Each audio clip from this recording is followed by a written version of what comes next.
Hi అండి. ఏంటి గిన్నె పెట్టి గిన్నెలో పాలు పోస్తున్నాను అనుకుంటున్నారా?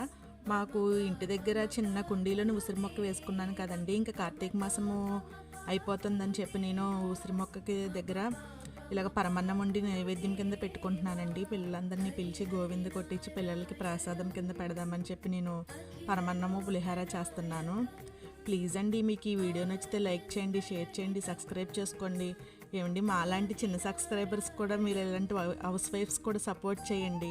అయితే పక్కన చింతపండు పులిహోర కూడా చేద్దామని చెప్పి చింతపండును తీసి కూడా ఉడకపెడుతున్నానండి. సగ్గుబియ్యం అయితే విడిగా నేను ఉడకపెట్టుకున్నాను, అంటే మళ్ళీ ఇందులో వేస్తే అడిగంటుద్దేమో అని చెప్పని సపరేట్గా ఉడకపెట్టాను.